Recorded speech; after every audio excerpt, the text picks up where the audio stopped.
Deuxième cas, c'est après une stimulation avec R1 et R2 à la surface de la fibre nerveuse. Alors, après la stimulation, donc ici nous avons placé les deux électrodes stimulatrices ici, S1 et S2, et les deux électrodes réceptrices R1 et R2, qui sont reliées aux deux plaques horizontales de l'oscilloscope. D'accord? Alors, après, bien sûr, avant que la stimulation n'arrive aux électrodes, on enregistre, bien sûr, l'enregistrement commence par 0. Pourquoi?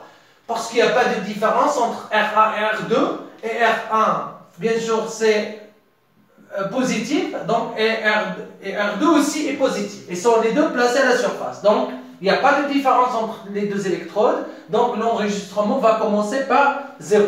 Donc, on va juste enregistrer ce qu'on appelle l'artefact de stimulation. D'accord? L'artefact de stimulation.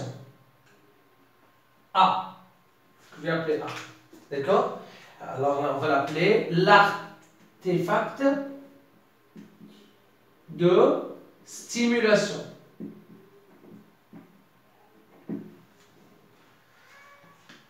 Après, bien sûr, la stimulation va nécessite un temps pour qu'il arrive au niveau du récepteur ou de l'électrode réceptrice R1.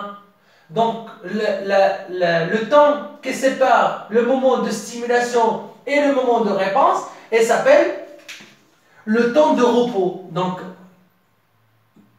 là, on va l'enregistrer sur l'oscillogramme, on va obtenir un trait comme ça, qui va représenter le temps de repos. Donc, ça va être ici un A, et bien sûr, ça va être un B. Donc, AB, donc B, c'est le temps de repos.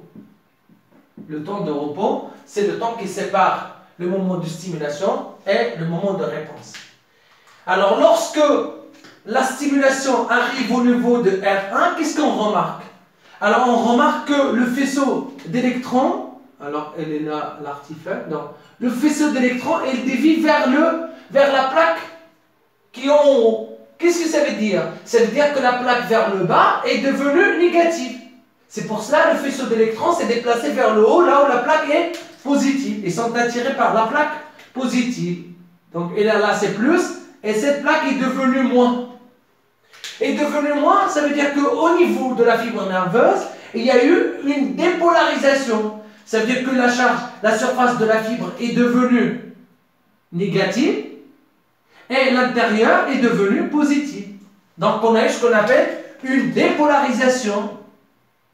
Dépolarisation de R2, de l'électrode R1, pardon, de R1. Alors c'est un phénomène qui est très rapide parce que la stimulation va dépasser R1 et lorsqu'elle dépasse R1, elle va se trouver à ce niveau-là. Donc elle va dépasser R1, elle va se trouver ici, donc ça va être ici un moins et ici un plus. Mais R2, elle va redevenir positive. Donc si elle redevient positive, ça veut dire que le faisceau d'électrons, elle va aussi revenir au zéro. Parce que les deux plaques, là, elles vont devenir aussi plus. D'accord? Et c'est une étape qu'on appelle la phase de repolarisation. Repolarisation de quoi? Repolarisation de R1 toujours.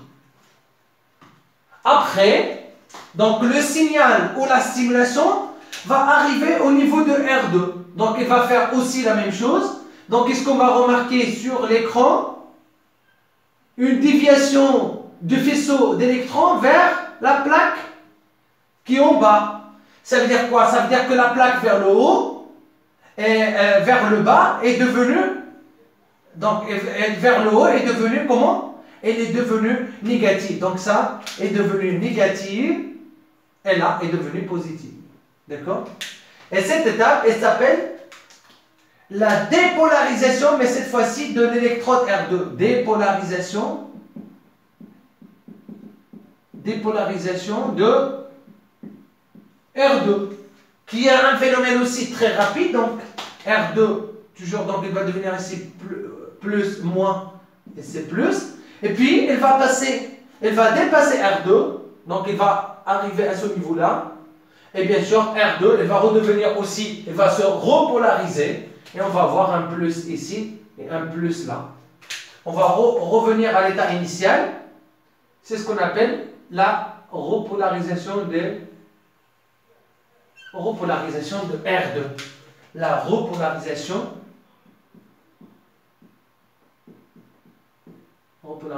de R2. D'accord?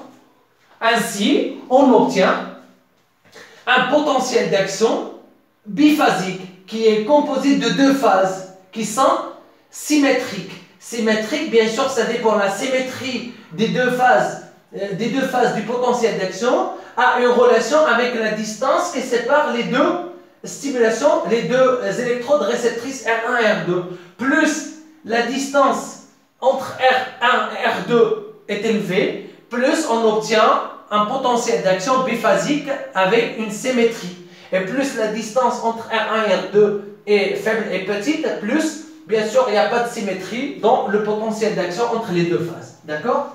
Alors là, on obtient ce qu'on appelle un potentiel d'action qui est biphasique, symétrique parce que la distance entre les deux est suffisante, et qui est composé d'un artefact de stimulation, un temps de repos qui est le temps qui sépare le moment de stimulation et le moment de réponse, et une phase de dépolarisation de R1, repolarisation de R1, dépolarisation de R2 et repolarisation de R2.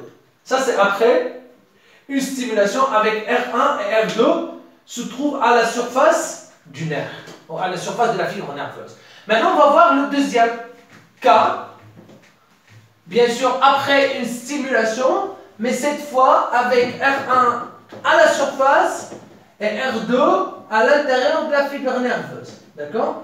C'est la même chose, c'est presque la même chose. On va même changer la position des électrodes réceptrices. Donc avec R1 à la surface et R2 à l'intérieur.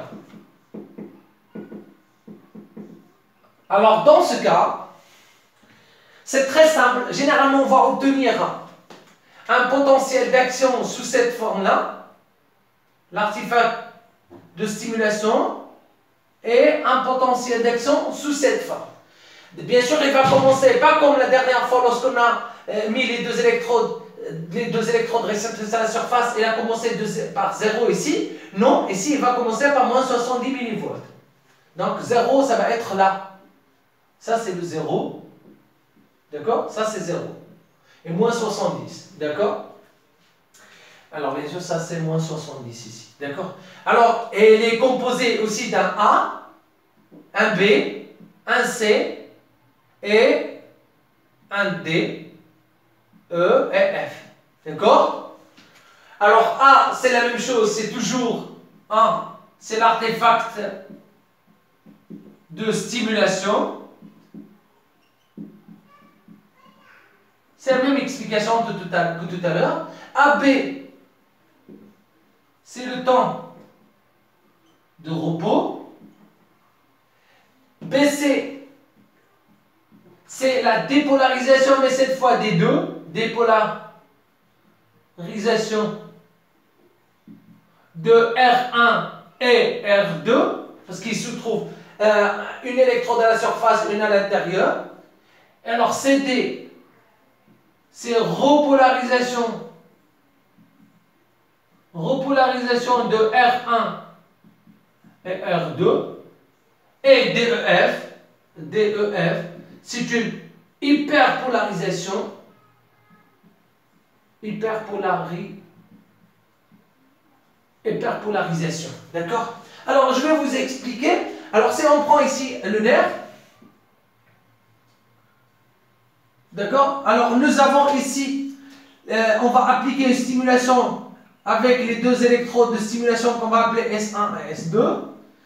Bien sûr, on sait que la surface de la fibre est chargée positivement, donc il y a une polarisation membranaire, moins, la même chose de l'autre côté, donc il y a à l'intérieur moins,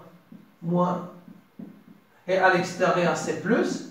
Ça c'est dû à une différence de de concentration des protons, des ions de part et d'autre de la membrane. Alors, on va placer les deux électrodes ici, un R1 qui est à la surface et R2 à l'intérieur du nerf. Et la même chose, donc on va les relier aux deux plaques, les deux plaques horizontales de l'oscilloscope. D'accord? Alors, avant que la stimulation n'arrive à R1 et R2, on va enregistrer une différence de potentiel parce que R1 à la surface est plus et R2 à l'intérieur. Donc il y a déjà une différence de potentiel entre l'électrode R1 et l'électrode R2.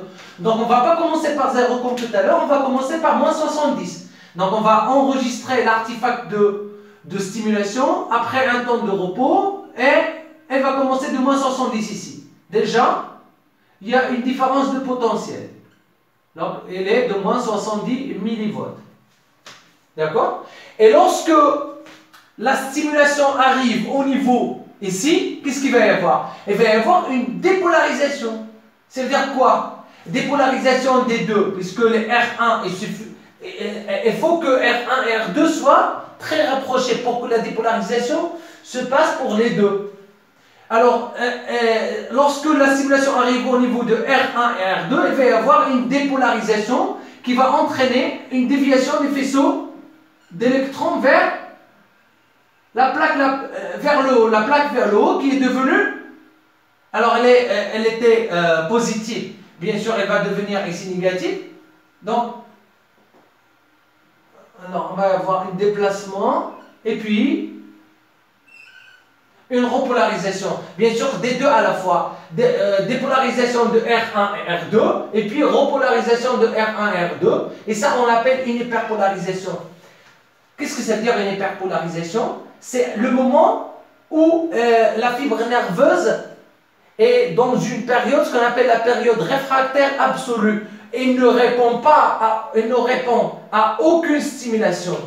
À ce moment-là, c'est une période, ce qu'on appelle la période réfractaire absolue. La fibre nerveuse ne peut pas répondre à une stimulation, même s'il est efficace, parce que la distance qui sépare les deux stimulations n'est pas suffisante. D'accord? Il faut, pour que la fibre nerveuse donne une réponse, il faut que la stimulation S2 soit supérieure ou égale à la période réfractaire absolue. Et c'est supérieur à ça. Donc à ce moment-ci, on applique une stimulation ici, bien sûr elle va donner une réponse, d'accord? Alors ça c'est après une stimulation avec R1 et R2, on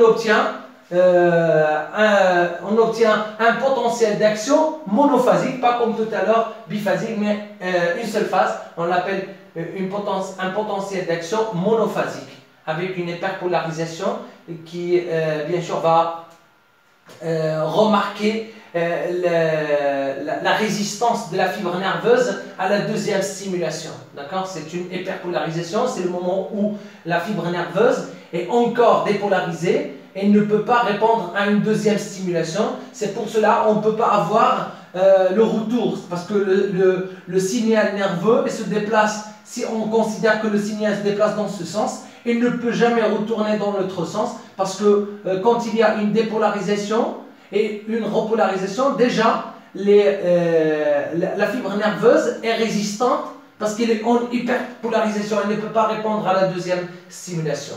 D'accord?